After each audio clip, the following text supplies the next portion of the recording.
So this is my first video in a 30-day campaign for the District 5 Senate seat. I am Mark Greenstein, and I have one recipient especially for this.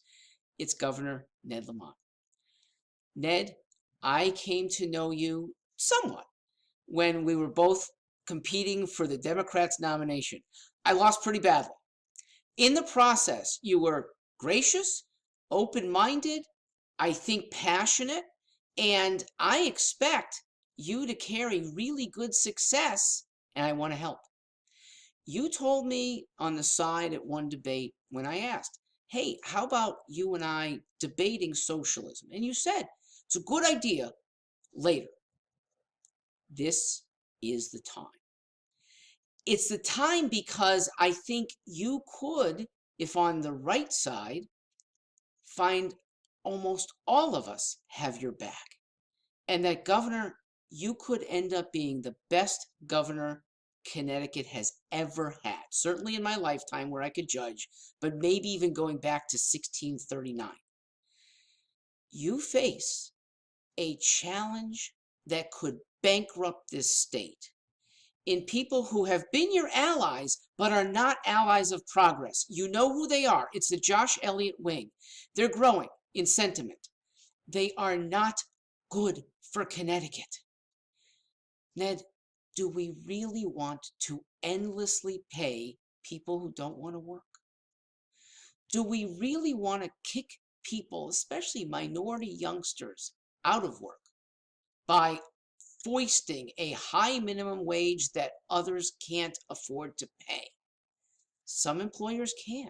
I'd like to get back to the Connecticut of the 70s and 80s, where we were so robust and wealthy that employers on their own largely could raise salaries, no issue. And I think that's, look, it's already happening somewhat. Don't force it on everyone. We can still be attractive and will certainly be more attractive to new businesses that you and I want to court without forcing a higher wage. Robust Seattle did this in 2015, and the people they were on the lookout for, restaurant workers who were supposedly underpaid, 700 of them got fired within the first 9 months. Their jobs lost to automation. The Josh Elliott Wing, I'm not sure they care about that because Josh is smart. He knows the consequences of forcing government in business. But many in his wing like the power that comes with it, the control, maybe even some monetary gain as well. Please don't buy into that. Employers will pay more when they're able. Employers will offer women better family and medical leave when they're able. When we have a more robust economy, almost all of them will be able. Governor, please don't buy into a wing that wishes to abolish the profit incentive in healthcare. That's a Bernie Sanders thing, and it's not well thought out. You end up making healthcare into an arm of government. Okay? How well does that work with the post office? How well does that work with DMV? It's not just ours. It's DMVs across the country. Private incentives make better products and better services. Please don't be listening to the Josh Elliott Wing, even though they might have supported you in the past.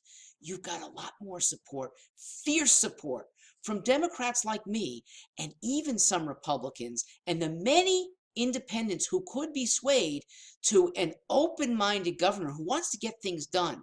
You don't want to leave office as a failed governor, but the proposals of your so-called allies, they're not really long-term allies, are going to make it that way. Governor, you can have a win-win. Easy things that you can do. Allow marijuana in towns that agree to it. Again, don't make it statewide. Let it be a town-by-town choice. Allow sports wagering. Again, in towns that agree to it. Let that be choice. Town by town, not across state government, because nobody trusts state government to do things right. The Josh Elliott Wing does not like choice. This is why I'm in the race. I'm a Democrat who's in your father's Democrat Party. I'm a Democrat who voted for, and I was a Republican then when I voted for Walter Mondale. and Bruce Babbitt as a write-in, and Bill Clinton. Your father probably had sentiments for JFK and MLK. And if he survived the tumult that the Democrats started to foist on us in the 70s and 80s, he might have voted for Bill Clinton in 1992. But Mr. Clinton, who was a good president fiscally, could never get elected by the leaders of our party today. Governor, please be the JFK type Democrat that I think you can be, and that will make Connecticut so much more successful. Please help me and others marginalize the Josh Elliott Wing. Their pernicious impositions, their special interests ruling over all, special people getting special privileges. It's not what we grew up with. It is bad for Connecticut. I appreciate, whether it was intentional or not, that you've pulled 5 people from the Senate and House to maybe make an issue in the next 4 weeks so that Democrat, Republican, or Independent, we end up having a debate, a solid one, of where this state should go. And yes, I would somewhat like to turn you in the direction of liberty. The liberty-minded Democrat that you're looking at is what built this country from Jefferson forward. You and many independents, and I hope a good chunk of Democrats, can right this state fairly quickly. Thank you for listening.